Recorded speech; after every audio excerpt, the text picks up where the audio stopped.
പിടി നീയാച്ചി നാനാച്ചി വാ വാ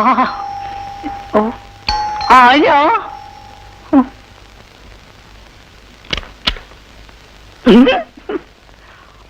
ആരാ?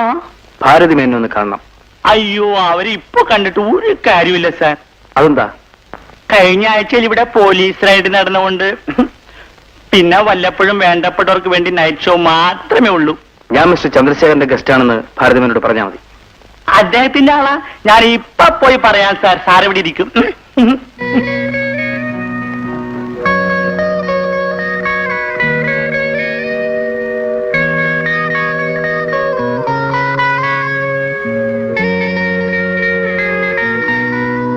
ചന്ദ്രശേഖരൻ സാറുമായിട്ട് എങ്ങനെയാ ബന്ധം?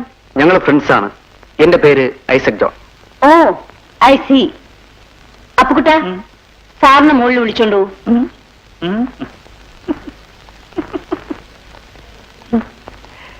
നാനമകുന്നു മേനിന്നൊകുന്നു എന്റെ കണ്ണിൽ നിന്നെ കാണുമ്പോൾ. ഒന്ന് നിർത്തോ?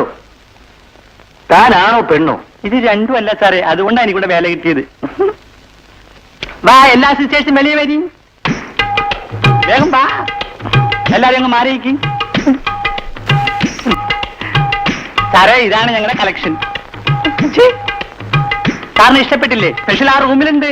സാറ് വിഷമിക്കണ്ട. വാ, ഇങ്ങ് വരി.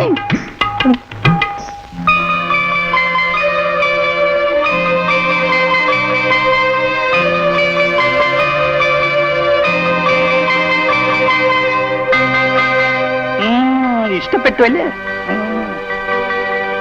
ഈ കുട്ടി മതി. സുമി ഇത്തിരി കോസ്റ്റ്ലിയാണ്. 500 rupees ആകും. എത്രയായാലും വേണ്ടി. എന്നാ ബാക്കിയുള്ള സിസ്റ്റേഴ്സ് ഒക്കെ പൊയ്ക്കോ. പൊയ്ക്കോ.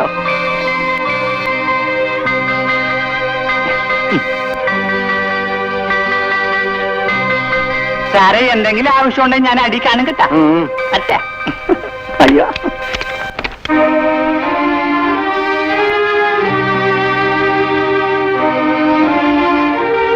ഞാൻ എന്താ നിന്നെ വിളിക്കേണ്ടത്? സുമീന്നാണോ അതോ എൽസിന്നോ? സാറിന് എന്നെ മനസ്സിലായി അല്ലേ?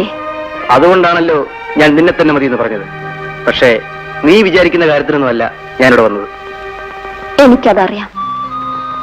അപ്പച്ചൻ ജയിലിൽ നിന്ന് എഴുതിയ കത്തിൽ സാറിനെ കുറിച്ചുള്ള എല്ലാ വിവരങ്ങളും ഉണ്ടായിരുന്നു. അപ്പച്ചന് വേണ്ടി സാറിനോട് ഞാൻ മാപ്പ് ചോദിക്കുന്നു. മാപ്പ് ചോദിക്കലുകൊണ്ട് തീരാവുന്ന കാര്യമല്ല നിന്റെ അപ്പച്ചൻ എന്നോട് ചെയ്തത്. അപ്പച്ചൻ സാറിനെതിരായി കള്ളസാക്ഷി പറഞ്ഞത് എനിക്ക് വേണ്ടിയായിരുന്നു. നിനക്ക് വേണ്ടിയോ? അതെ സാർ. ശ്രീധന പണത്തിന്റെ പേരിൽ എന്റെ ഭർത്താവ് എന്നെ ഉപേക്ഷിച്ചു. ആ പണം തരാമെന്ന് പറഞ്ഞാണ് എന്റെ അപ്പച്ചനെ കൊണ്ട് ചന്ദ്രശേഖര മുതലാളി കള്ളസാക്ഷി പറയിച്ചത്. എന്നിട്ട് അയാൾ വാക്കുമാറിയതോ പോട്ടെ, ആ ദുഷ്ടം കാറോടിച്ച് ഒരാളെ കൊന്നതിന് പകരം എന്റെ അപ്പച്ചൻ ആ കുറ്റത്തിന് ജയിലിലും കയറ്റി. എന്നിട്ട് അയാൾ എന്നിവിടെയും കൊണ്ടെത്തിച്ചു. ഞാനിവിടെ ഇങ്ങനെയാണ് ജീവിക്കുന്നെന്നുള്ള കാര്യം ഇതുവരെ ഞാൻ എന്റെ അപ്പച്ചനെ അറിയിച്ചിട്ടില്ല സാർ.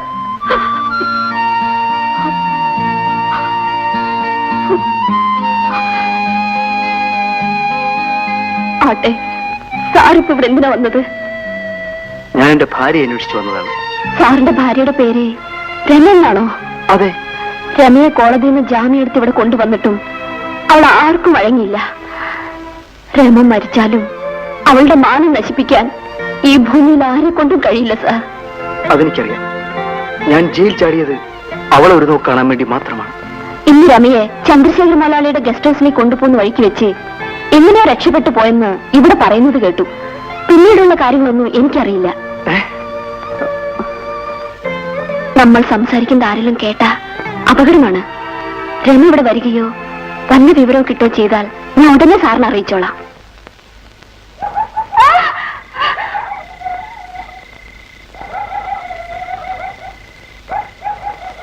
ആരാത്?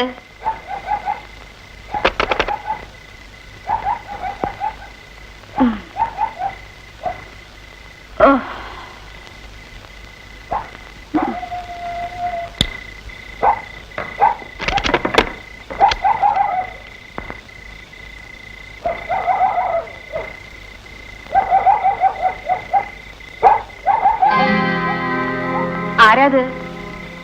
ആരാണെന്നാ ചോദിച്ചത്? നീ എവിടെ പെണ്ണേ?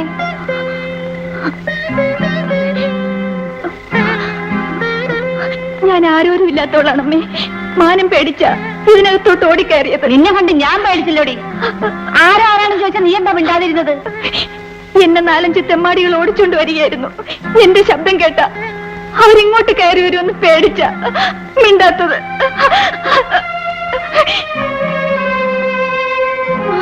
അയ്യോ അമ്മേ, അവന്മാരാണെന്ന് തോന്നുന്നു. എന്നെ അവന്മാരുടെ കയ്യിൽ വിട്ടുകൊടുക്കരുതേ. പേടിക്കാതെ മോളെ. ആരാണത്? അമ്മ ഇതുവരെ ഉറങ്ങിയില്ലേ? ആഹാ, അയ്യോ നീ പേടിക്കാതെ മോളെ. ഇത് തെമ്മാടികളൊന്നുമല്ല. എന്റെ മോനും അവന്റെ കൂട്ടുകാരനുമാണ്. അമ്മച്ചി ഞങ്ങൾ അങ്ങനെ ഞങ്ങൾ താഴ്ത്തി കിട്ടാതെ. ഞങ്ങൾ 2 കൊച്ചു തമ്മാടികളാ. നീ ഒന്ന് പോടാ. ഇവളേതാ അമ്മേ? ഏതോ അപകടത്തിൽപ്പെട്ടു വന്നതാണെന്നാ പറഞ്ഞത്. ഈ നേരത്ത് ഇങ്ങനെയുള്ളതെല്ലാം ഇറങ്ങി നടന്നാലേ അപകടം ഉണ്ടായില്ലെങ്കിലേ അത്ഭുതപ്പെടാനുള്ളൂ. ഏതായാലും അസമയത്ത് കയറി വന്നൊരു പെണ്ണല്ലേ മോനെ. ഈ അർദ്ധരാത്രിയിൽ ഇറക്കി വിടുന്ന ഒരു മനുഷ്യത്വമാണ്.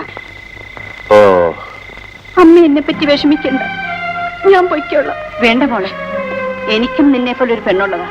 എന്നാ പിടിച്ച് കരുതിക്കോ. നിങ്ങൾ പോയയുടെ അപ്പുറത്ത്. നീ വേടാ, പുതിയൊരു മോളെ കിട്ടിയിരിക്കുന്നതല്ലേ. കുഞ്ഞെ, അവനൊരു മുൻദേശക്കാരനാ. നീ പേടിക്കണ്ട. നീ ആരായാലും നിന്നെ ഞാൻ ഇറക്കി വിടില്ല. വാ.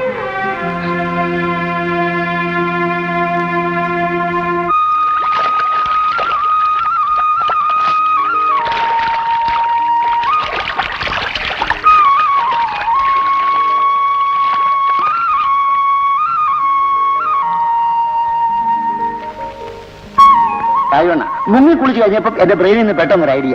എന്താടാ? ആ പെണ്ണ് എവിടുന്ന് വന്ന് കയറുകളാണെങ്കിലും കണ്ടിട്ട് നല്ല കുടുംബത്തിൽപ്പെട്ടവളാണ് ആ തോന്നുന്നത്. അടങ്ങി ഒതുങ്ങി നിൽക്കുവാണെങ്കിൽ നമ്മുടെ അമ്മയ്ക്ക് ഒരു കൂട്ടുവായി. അതുകൊണ്ട് തന്നെയാണ് ഞാൻ അവളെ ഇറക്കി വിടാത്തത്. അപ്പോ എനിക്ക് വരുന്ന ഐഡിയ അണ്ണനും വരും. അതാണ് നമ്മൾ തമ്മിലുള്ള ബന്ധം.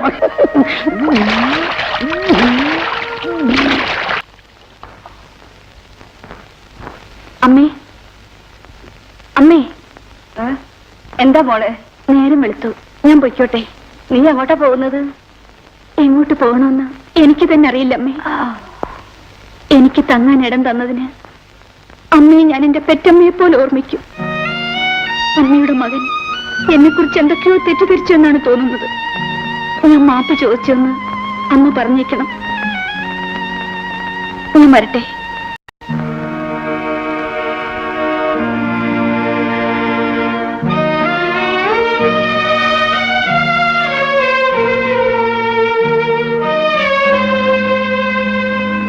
അവിടെ നിൽക്ക്.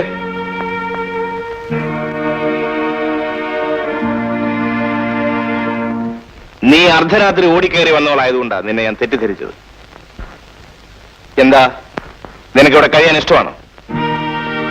ഇഷ്ടക്കേടൊന്നുമില്ലെങ്കിൽ ഇന്നു മുതൽ നിനക്കിവിടെ കഴിയാം. ഭരതമേനോൻ, നിങ്ങളും ഞാനും തമ്മിലുള്ള ബന്ധം ഈ ലോകം അറിയുന്നത് ഇപ്പോഴാണ്. ഓരോന്നിനെയും കോടതിയിൽ നിന്ന് ജാമ്യത്തിൽ ഇറക്കിക്കൊണ്ടുവരാൻ വേണ്ടി ഞാൻ എത്രയായിരം പണം ചെലവ് ചെയ്തെന്നും എന്തെല്ലാം സ്വാധീനം ഉപയോഗിച്ചെന്നും നിങ്ങൾക്കറിയാവുന്ന കാര്യമാണ്. അറിയാം സാർ. സാർ എന്നോട് ക്ഷമിക്കണം. ക്ഷമിക്കാവുന്ന കാര്യമല്ല നിങ്ങൾ എന്നോട് ചെയ്തത്. ഞാൻ നിങ്ങൾക്ക് ചെയ്തു തന്നിട്ടുള്ള സഹായങ്ങളൊക്കെ രമയെ കരുതി മാത്രമായിരുന്നു. അവളുടെ പ്രശ്നം എന്റെ ജീവിതത്തിൽ ഒരു വാശിയായിരുന്നു എന്ന് നിങ്ങൾക്കറിയാവുന്ന കാര്യമാണ്. സാർ, എന്റെ ആൾക്കാരുടെ കൂടെ രമയെ സാറിന്റെ ബംഗ്ലാവിലേക്ക് അയക്കുമ്പോഴാണ് അവൾ ചാടിപ്പോയത്. അങ്ങനെയല്ലല്ലോ ഞാൻ അറിഞ്ഞത്. നിങ്ങൾ അവളെ മറ്റാർക്കും വിറ്റ് കാശുണ്ടാക്കാൻ നോക്കിയെന്നാണ്. ഇത്രയും നിർഭയമായിട്ട് സാർ എന്നെ അവിശ്വസിക്കരുത്. ഇതിനകത്ത് നിങ്ങൾക്കുള്ള സ്വാതന്ത്ര്യം വേറെ ഒരു പുരുഷന്മാർക്കും ഞാൻ അനുവദിച്ചിട്ടില്ല. സാറിനെ വഞ്ചിച്ച് രമയെ നിൽക്കേണ്ട ആവശ്യം എനിക്കുണ്ടോ? നിങ്ങൾക്ക് പണം മാത്രമാണ് വലുത്. ഒരിക്കലല്ല സാർ. മുതലാളി, നടന്ന സംഭവം എന്തെന്നറിയാതെ മുതലാളി പെട്ടെന്ന് കുറ്റം പറയുന്നത് ശരിയല്ല. 2 ദിവസം കൂടെ മുതലാളി ഒന്ന് ക്ഷമിക്കണം. അവൾ എവിടെ ഉണ്ടെങ്കിലും തേടി കണ്ടുപിടിച്ച് മുതലാളിയുടെ മുമ്പിൽ ഞാൻ എത്തിക്കാം.